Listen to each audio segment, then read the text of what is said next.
Hello friends, cyber security India CSI આ YouTube ચેનલમાં આપનું સ્વાગત છે. આ ચેનલના માધ્યમથી હેકિંગ તથા સાયબર સિક્યુરિટી રિલેટેડ ઘણી બધી ટિપ્સ તમને જાણવા મળશે. આજના આ વિડીયોમાં આપણે પાસવર્ડને કેવી રીતે સ્ટ્રોંગ બનાવી શકીએ અને સરળતાથી યાદ રાખી શકીએ એ બાબતની ટેકનિક આપણે આ વિડીયોમાં શીખીશું. જો તમે આ ચેનલની અંદર ફર્સ્ટ ટાઈમ આવ્યા હોય તો નીચેના સબસ્ક્રાઇબ બટન પર ક્લિક કરી તમે સબસ્ક્રાઇબ કરો અને બેલ આઇકોન પર ક્લિક કરી તમે નોટિફિકેશન ઓન કરો, જેથી નવા આવનારા જુદા જુદા વિડીયો સૌથી પ્રથમ આપને મળતા રહે અને તમે ઇઝીલી એ ટેકનિક શીખી અને પોતાના સાયબર સ્પેસની અંદર તમે એને ઇમ્પ્લિમેન્ટ કરી શકો.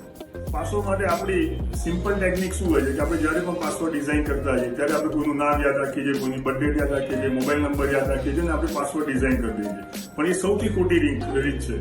જો આ રીતે આપણે પાસવર્ડ ડિઝાઇન કરીએ તો ઇઝીલી કોઈ પણ હેકર છે આપણો પાસવર્ડને ક્રેક કરી અને આપણા એકાઉન્ટને એક્સેસ કરે છે, આપણા એકાઉન્ટને હેક કરીને આપણને તકલીફ પડે એવું કરે છે.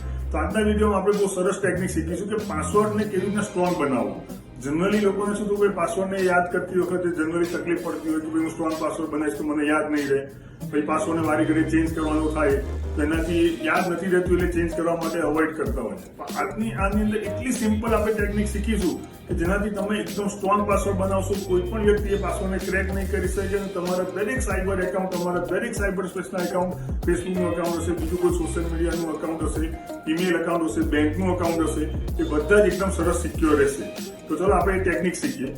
સૌથી પહેલા પાસવર્ડ બનાવવા માટે તમારે એક વાક્ય યાદ કરવાનું છે, જે વાક્યની અંદર ઓછામાં ઓછા 8 શબ્દો આવવા જોઈએ.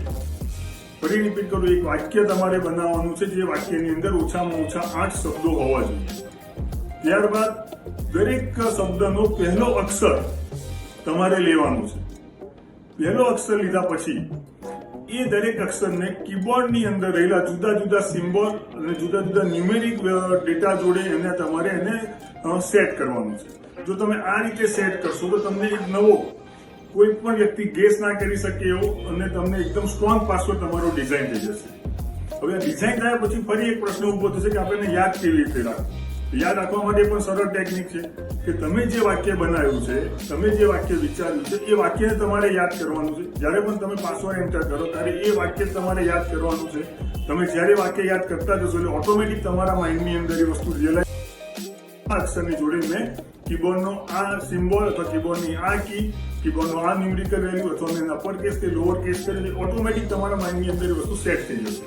તો આ એક સ્ટ્રોંગ પાસવર્ડ બનાવવાની ટેકનિક છે. જો આ રીતનો પાસવર્ડ તમે તમારા દરેક ઓનલાઈન એકાઉન્ટની અંદર યુઝ કરશો તો કોઈ પણ હેકર્સ તમારા પાસવર્ડને હેક નહીં કરી શકે. સો ફ્રેન્ડ્સ, આ રીતે તમે નવા પાસવર્ડ બનાવો, તમારા દરેક અકાઉન્ટની અંદર આ રીતે પાસવર્ડ ડિઝાઇન કરીને તમે એનો યુઝ કરો તો તમારા અકાઉન્ટને બહુ સારી રીતે યુઝ કરી શકશો.